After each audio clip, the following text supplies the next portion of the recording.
नमस्कार, जय हिंद, प्रणाम। स्वागत है आपका रोशनी पब्लिकेशन के यूट्यूब चैनल पे। दोस्तों, आज के इस सेशन में हम लोग जनतंत्र के जन्म का क्वेश्चन आंसर देखने वाले हैं। इससे पहले हम लोग जनतंत्र का जन्म का पूरा डिटेल एक्सप्लेनेशन विथ लेखक परिचय कंप्लीट कर लिया है। कोई भी चीज आपका हमारे इस बैच में, हमारी रोशनी पब्लिकेशन के कैप्टन बैच में नहीं छूटने वाला है। सारा सब्जेक्ट मिलेगा, सारा टॉपिक मिलेगा, सब चीज मिलेगा, विद क्वेश्चन आंसर मिलेगा, विद प्रैक्टिस सेट मिलेगा, विद प्रीवियस ईयर क्वेश्चन मिलेगा। हमारे इस चैनल को सब्सक्राइब कीजिए और जुड़ जाइए हमारे 2026 की तैयारी के लिए। एक एक करके सभी चीज आपका कवर किया जाएगा। डेली क्लास आपको यहाँ पे मिलती है और सभी सब्जेक्ट का मिलती है। तो आज के सेशन की शुरुआत करते हैं हम लोग हिंदी में जनतंत्र का जन्म, जो कि रामधारी सिंह दिनकर का लिखा हुआ है। इसका हम लोग लेखक परिचय और एक्सप्लेनेशन देख चुके हैं। हम लोग इसमें देखेंगे इसका एक एक क्वेश्चन आंसर, जो भी आपके बुक में है वो सभी क्वेश्चन आंसर आज हम लोग डिटेल डिस्कशन करने वाले हैं। ज्यादा टाइम नहीं लेंगे, बस जो लोग सब्सक्राइब नहीं किए सब्सक्राइब कीजिए, जो लोग इसको लाइक नहीं किए लाइक कीजिए, और जो लोग अभी तक शेयर नहीं किए उसको ये फटाफट शेयर कीजिए। तो आज के इस सेशन की शुरुआत करते हैं। हमारा जो गोधुली है, गोधुली पार्ट 2 रोशनी पब्लिकेशन के कैप्टन सीरीज के अंतर्गत ये सभी बुक आपको मिलती है। रोशनी पब्लिकेशन के कैप्टन सीरीज के अंतर्गत कैप्टन गोधुली हमारी ये बुक है, जिसके अंतर्गत आपको सभी ये पूरा चैप्टर आपको मिलेगा। इस चैप्टर का डिटेल एक्सप्लेनेशन मिलेगा और इस एक्सप्लेनेशन के साथ आपको क्वेश्चन आंसर भी देखने को मिलेगा। तो ये सभी एक कंप्लीट बुक है। अगर आप इसे चाहे परचेज करना तो परचेज कर सकते हैं। आज हम लोग जितना भी क्वेश्चन डिस्कस करेंगे वो सभी का आंसर भी आपको इसमें मिलेगा।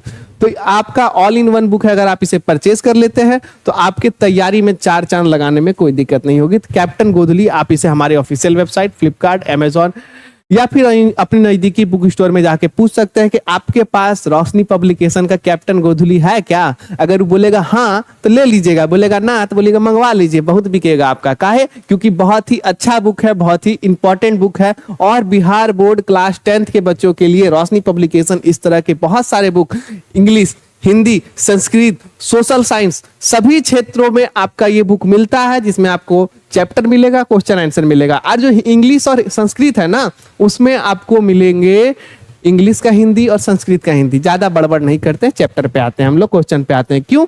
क्योंकि पहला हम लोग जो यहाँ पे करने आया है वो करते हैं, उसके बाद बाकी ये सब बात बाद में होते रहेगा। तो पहले क्या करेंगे हम लोग, पहला क्वेश्चन से स्टार्ट करेंगे। जो भी जितना भी क्वेश्चन है सभी हम लोग डिस्कस करेंगे। सप्रसंग व्याख्या भी करेंगे, आपका क्वेश्चन आंसर भी करेंगे।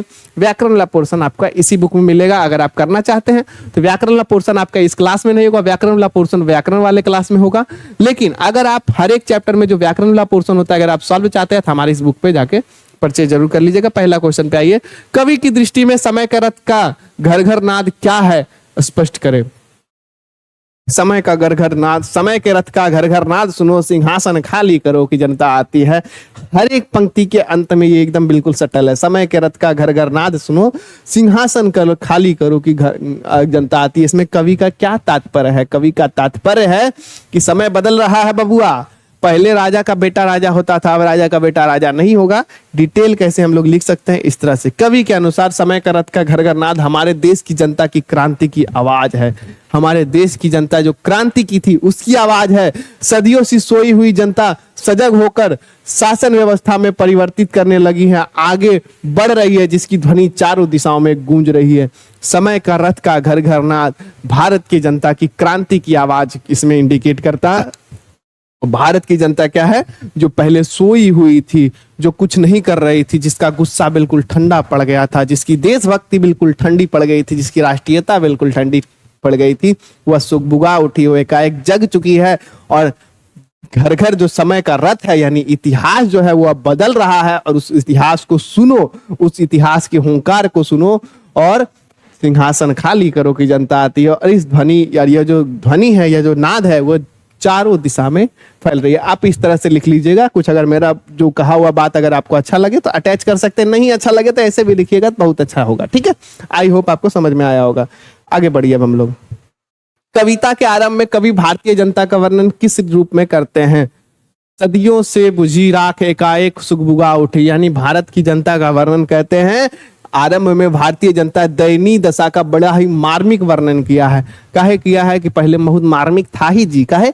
कवि ने इन्हें मिट्टी की अबोध मूर्ति बताकर यह स्पष्ट करने की कोशिश की है कि यह विभिन्न प्रकार के शारीरिक और मानसिक यातनाओं को सहकर मौन रहते थे। यानी भारत की जो जनता थी वो मिट्टी की अबोध मूर्त थी, जिसको कुछ भी करो, प्रताड़ित करो, यातना दो, मारो, पीटो, ये कुछ रिएक्ट ही नहीं करती थी। इसको लगता था अगर जिंदा हैं तो हमारा विकास हो रहा है। भारत की जनता को क्या लगता था कि हम जिंदा हैं तो हमारा विकास हो रहा है। कवि ने मिट्टी की अबोध मूर्ति बताकर यह स्पष्ट करने की कोशिश की है कि ये विभिन्न प्रकार के शारीरिक और मानसिक यातनाओं को सहकर भी मौन रहते थे और अपनी पीड़ा किसी के सामने प्रकट नहीं करते थे। वे शोषित, पीड़ित और उपेक्षित थे। उनमें इतनी भी शक्ति नहीं थी कि वह मन की पीड़ा को व्यक्त कर सके। मिट्टी की अबोध मूर्ति जिसको कुछ समझ में नहीं आ रहा वैसी थी। ठीक है, चलिए आगे बढ़िए। तीसरा क्वेश्चन जल्दी जल्दी फटाफट करेंगे। कवि के अनुसार किन लोगों की दृष्टि में जनता फूल या दुधमुही बच्ची की तरह है और क्यों है? कवि क्या कहकर उनका प्रतिवाद करता है? किनके लिए बच्चा हमारी जो जनता है वह दूध? कवि के विचार में है कि राजनायक लोगों की दृष्टि में जनता फूल या दुधमुही बच्ची है। राजनायक यानी जो राजनायक, अभी जो अंग्रेज छोड़ के जा रहे हैं उसके बाद जो शासन बागडोर संभालने वाले जो राजा हैं या फिर जो नेता हैं वही राजनायक, जो राज्य को चला रहे हैं वही राजनायक लोगों की दृष्टि में जनता फूल या दुधमुही बच्चे की तरह है। क्योंकि अब तक जो राजनायक केवल यही सोचते आ रहे थे कि जनता हमेशा राजा का अधिकार होता है, वो अब ऐसा नहीं होगा। जब चाहो उसे अपना राज सिंहासन के लिए सजा लो, यानी जब चाहो उसे फूलों की तरह सजा लो। कि जब चाहो जनता राजा क्या सोचते थे कि जनता क्या है, अपनी है, जैसे चाहे वैसे, लेकिन अब ऐसा नहीं होगा। वो क्या कहते, जनता को फूलों की तरह सजाते थे, फूलों की तरह करते थे। क्या रखते नहीं थे, सजाने के लिए यूज करते थे कि अगर कोई किसी को दिखाना हो, देखिए हमारी जनता में कितना प्रेम है, मेरे राज सिंहासन सजा लो। या फिर दुधमुही बच्चे की भांति जनता को कुछ देकर उनका मन बहलाकर इच्छा अनुसार राज्य का उपभोग कर ले, कुछ ऐसा कर ले। कभी जनता को भगवान कहकर इसका प्रतिवाद करता है जो सड़क पर पत्थर तोड़ते हैं अथवा खेतों में काम करने लगते हैं। यानी कवि क्या कहकर उनका प्रतिवाद करता है? कवि जनता को भगवान कहकर उसका प्रतिवाद करता है। कवि जनता को कहता है कि वह भगवान आपको मंदिर में नहीं मिलेंगे, भगवान आपको राज दरबार में नहीं मिलेंगे, भगवान आपको मिलेंगे सड़कों पर गिट्टी तोड़ते हुए, भगवान आपको मिलेंगे खेत खलिहान में मिलेंगे। यानी किसान और मजदूर वर्ग के लोगों को, यानी भारत की जनता को भगवान कहा है कवि रामधारी सिंह दिनकर ने। स्क्रीनशॉट लीजिए जी, ना तो क्वेश्चन छूट जाएगा, दिक्कत होगा। ले लीजिए। अब ठीक है, चलिए ले लीजिए, आगे बढ़िए। अब हम लोग कवि जनता के स्वप्न का किस तरह चित्र खींचता है? कवि जनता के स्वप्न का किस तरह चित्र खींचता है? बिल्कुल HEIC फॉर्मेट में, बिल्कुल हाई क्वालिटी में खींचता है। क्या खींचता है देख लीजिए, मजाक से हटकर। कवि जनता के स्वप्न में अपार शक्ति होती है, उसके स्वप्न अजय होते हैं। कवि कहता है कि जनता का स्वप्न जो है अपार शक्ति से भरा पूरा है, जनता का स्वप्न अजय है, कभी नहीं मरने वाला है। जनता हमेशा स्वप्न देखेगी क्योंकि वे सदुए के अन्याय और अंधकार के अंत कर समाज रूपी आकाश में सूरज की तरह दहकने और चमकने की शक्ति रखती है। कौन? जनता की शक्ति, जनता का स्वप्न। जनता के इन स्वप्नों को कवि ने अत्यंत कलात्मक ढंग से प्रस्तुत किया है, बहुत ही अच्छे तरीके से प्रस्तुत किया है। आगे बात करते हैं। चलिए पांचवा क्वेश्चन, विराट जनतंत्र का क्या स्वरूप क्या है? कवि किनके सिर पर मुकुट धरने की बात करते हैं और क्यों? विराट जनतंत्र का स्वरूप है, कवि कहते हैं कि अभी विश्व का सबसे बड़ा जनतंत्र, सबसे विराट जनतंत्र अभी आपका पनप रहा है। 33 कोटि जो जनता है भारत की, अभी बहुत ज्यादा हो गया है। आजादी के समय 33 करोड़ जो जनसंख्या थी, उन सभी जनता के सर पे मुकुट रखने की बात कवि कहते हैं कि विराट जनतंत्र का स्वरूप बहुत बड़ा है। 33 कोटि लोग यहाँ के राजा हैं, 33 कोटि लोग यहाँ के प्रतिनिधि हैं। उन सभी का राज तिलक करो, उन सभी के सर पे मुकुट धरो, कहते हैं। आगे इस पे क्या है? एक विराट राजतंत्र की स्थापना में देश के हर एक नागरिकों की समान भागीदारी होती है। विराट राजतंत्र का आधार ही नहीं, आम जनता की इच्छाओं एवं आकांक्षाओं से जुड़ी होती है। इसलिए कवि आम जनता के सिर पर मुकुट धरने की बात करते हैं, क्योंकि प्रजातंत्र में शासन की बागडोर हमेशा जनता के हाथ में होती है। आई होप आपको पूरा समझ में आ गया होगा। क्या समझ में आना है, इस तरह लिखना है और इसी तरह का आंसर आपको बनाना है। चलिए आगे बढ़िए अब हम लोग 6 नंबर क्वेश्चन। 6 नंबर में कवि की दृष्टि में आज के देवता कौन है और कहाँ मिलेंगे? आज के देवता मिलेंगे आपको सड़कों के किनारे गिट्टी तोड़ते हुए, पत्थर तोड़ते हुए, मजदूरी करते हुए। आज के देवता मिलेंगे आपको खेतों में मिलेंगे, खलिहानों में मिलेंगे। भारत के मजदूर, भारत के जो किसान हैं, भारत के जो लोग हैं, वही आज के देवता है जो भारत को आगे बढ़ाने में पुरजोर मेहनत कर रहे हैं। वही भारत के देवता हैं। वो आपको कहाँ मिलेंगे? कवि की दृष्टि में आज के देवता किसान और मजदूर है जो हमें खेतों में, खलिहानों में तथा गांव, नगरों, शहरों के निर्माण कार्य में लगे मिलेंगे। आई होप 6 नंबर खत्म। 7वां क्वेश्चन, कवि का मूल भाव क्या है? संक्षेप में स्पष्ट कीजिए। जनतंत्र का जन्म पूरा अगर आप संक्षेप में स्पष्ट करना चाहें तो कवि कहते हैं कि इस जो हमें लोकतांत्रिक, जो हमें आजादी मिली है, जो हमें जनतंत्र मिला है, उसकी सही भागीदार भारत की जनता है। इसे ही शासन की पूरी बागडोर संभालना चाहिए। भारत के सबसे पिछड़े वर्गों को भी इस शासन में पूर्णतः अधिकार होने चाहिए। भारत के सभी लोग 33 करोड़ देवता, 33 करोड़ जो लोग हैं, उस सभी को समान अधिकार मिलना चाहिए। बात कीजिए इसमें। प्रस्तुत कविता में कवि यह भाव व्यक्त किया है कि सदियों से शोषित और पीड़ित जनता अब अपने अधिकारों के प्रति सजग हो गई है। वह अब किसी भी कुचक और छलावे का शिकार होकर बहकावे में आने वाली नहीं है। वह अब एकजुट होकर पुरानी राजतंत्रात्मक व्यवस्था को नष्ट कर देगी और जनतंत्र को अपने हाथों में लेकर अपनी शासन व्यवस्था का स्वयं संचालन करेगी। स्क्रीनशॉट ले लीजिए। आगे आपका बढ़ने के लिए सभी क्वेश्चन का आंसर आपको हमारे बुक में मिलेगा ही। चलिए आगे बढ़िए हम लोग। व्याख्या करें। सदियों से ठंडी बुझी राख सुगबुगा उठी मिट्टी सोने का ताज पहन इटलाती है। दोराह समय का नाद सुनो, सिंहासन काली करो की जनता आती है। पूरा है आपका पहला ही जो पैराग्राफ है वहीं से लिया गया है। जैसे ही व्याख्या आता है हम एक चीज जरूर बोलते हैं। जो भी बच्चे पुराने से जुड़े हुए हैं उनको अब तक याद हो गया होगा। जो बच्चे नए जुड़ रहे हैं वो एक बार सुन लीजिए। इस पूरे कविता में जब भी व्याख्या है, सबसे पहले 2 चीज आइडेंटिफाई करना है आपको। क्या 2 चीज आइडेंटिफाई करना है? पहला चीज आइडेंटिफाई करना है, ये जो आया है ये लाइन, ये लिया कहाँ से गया है? याद आ जाएगा कविता का नाम, याद आ गया, उसको साइड बास्केट में डालिए। दूसरा चीज देखिए, अभी ये जो कविता है जनतंत्र का जन्म से जैसे ही लिया गया है, इसके लेखक कौन है? याद आ जाएगा, रामधारी सिंह दिनकर हैं। इसको भी उठा के बाकेट में साइड कीजिए। बुक तो अपना ही है, एक ही वो है, पार्ट 1 वाला से गोधुली से लिया गया है। तो ये दोनों चीज अब उठाने के बाद आप यहाँ ऐसे लिखेंगे, प्रस्तुत पंक्तियां हमारे पाठ्य पुस्तक गोधुली भाग 2 के, अब एक चीज गद्य से है कि पद्य से है? पद्य खंड के शीर्षक जनतंत्र के जन्म से ली गई है, जिसके लेखक रामधारी सिंह दिनकर जी हैं। इस लाइन के माध्यम से, इस वाक्य के माध्यम से उन्होंने यह कहना चाहा है कि अब इसका अर्थ लिखेंगे, इसका अगला लिखेंगे, पिछला लिखेंगे, कुछ मिला जुला के इस पूरे कविता को इससे कनेक्ट करेंगे और पूरा एक आंसर अपना तैयार करेंगे। लॉन्ग आंसर टाइप में आता है आपका, बहुत अच्छा 5 नंबर का क्वेश्चन होता है। तो इस प्रकार आप लिख सकते हैं। यह पंक्ति डॉक्टर रामधारी सिंह दिनकर द्वारा रचित कविता जनतंत्र के जन्म से अवतरित है। ऐसे भी लिख सकते हैं, वैसे भी लिख सकते हैं। इस पंक्ति के माध्यम से कवि यह स्पष्ट करना चाहता है कि सदियों से गुलामी और दास्ता में रहने वाले भारत की भोली भाली जनता अब अपने अधिकारों के बारे में जागृत हो गई। भारत की जनता जान रही है हमारे क्या अधिकार है, हमारे क्या मानवाधिकार है, हमारे क्या मौलिक अधिकार है, क्या मौलिक कर्तव्य है, वो सभी जनता को मालूम हो रही है। जनता सजग हो रही है, उससे अपने अधिकारों और दायित्वों का बोध हो चुका है। मेरे क्या अधिकार है, मेरे देश के प्रति क्या दायित्व है, ये भी बोध हो चुका है। और अब वो शासन की बागडोर स्वयं संभालने के लिए मचल रही है।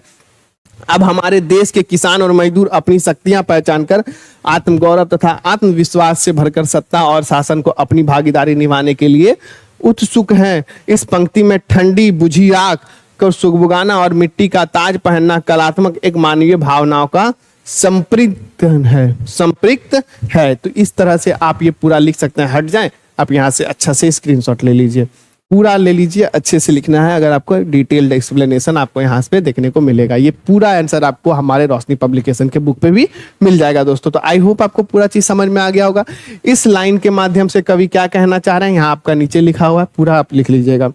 अगला, हुंकारों से महलों की नींव उखड़ जाती है, सांसों के बल से ताज हवा में उड़ता है, जनता कि रोके राह, समय में ताव कहाँ, वह जिधर चाहती है उधर ही मुड़ती है।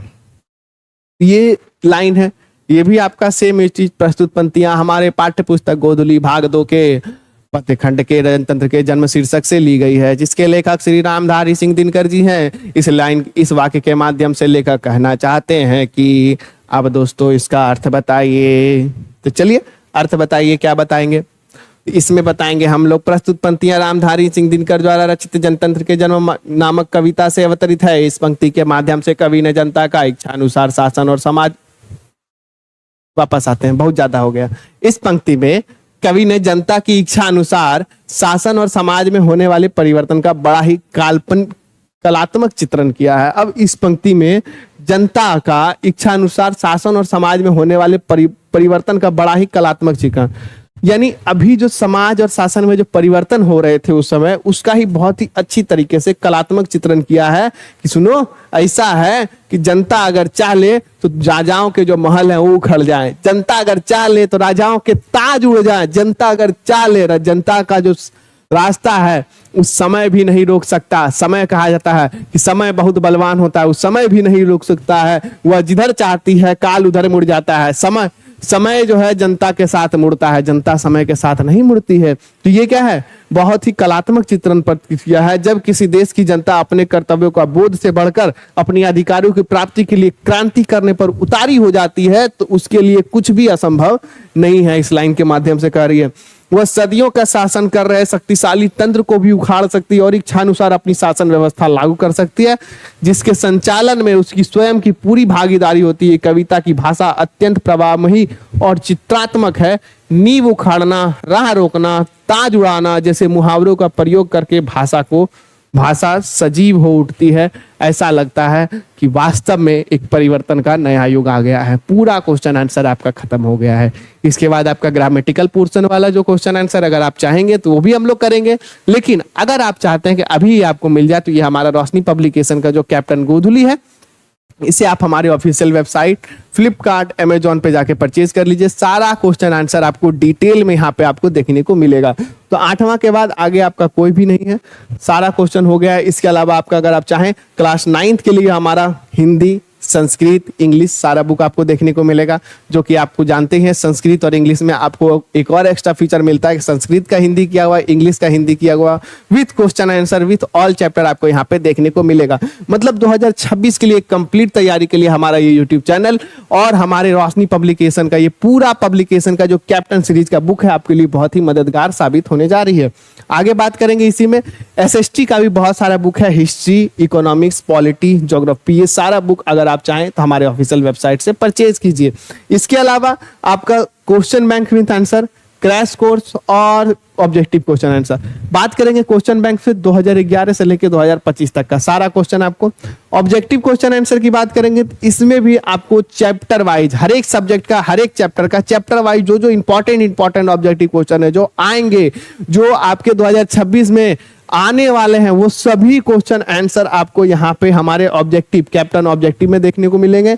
क्रैश कोर्स के लिए आपका ये क्रैश कोर्स में क्या है भैया, क्रैश कोर्स में है आपका हर एक सब्जेक्ट का, हर एक टॉपिक का बिल्कुल इंपॉर्टेंट क्वेश्चन जो कि आपके एग्जाम में आपको हेल्प करने वाले हैं। ये सभी बुक आपके क्लास 10th की तैयारी में बहुत ही महत्वपूर्ण भूमिका निभाएगी। आगे बात करेंगे हम लोग क्लास 11th के लिए हमारा कैप्टन दिगंत रेनबो और कैप्टन दिगंत पार्ट 2, क्लास 12th के लिए captain rainbow part 2, class 12th के लिए आपको हमारे ऑफिशियल वेबसाइट पे भी देखने को मिलेगी, फ्लिपकार्ट, अमेजॉन पे आपको देखने को तो मिलती है। तो आज की इस सेशन में पूरा इतना ही। आज हम लोगों ने पूरा क्वेश्चन आंसर रामधारी सिंह दिनकर द्वारा रचित जनतंत्र के जन्म का देखा है। आई होप आपको ये पूरा सेशन बहुत मजा आया होगा। तो इस वीडियो को लाइक करके जाइएगा, अपने दोस्तों के साथ शेयर करके जाइएगा, अपने स्टेटस में भी लगा सकते हैं ताकि बहुत सारे लोग, आपके अन्य जो दोस्त हैं, जो आपके साथ सहपाठी हैं, जो आपके साथ पढ़ रहे हैं, उन तक ये वीडियो पहुंच सके। तो आज के सेशन में इतना ही। मिलते हैं अगले वीडियो में एक नए टॉपिक के साथ, एक नए सब्जेक्ट के साथ। तब तक के लिए जय हिंद, जय भारत।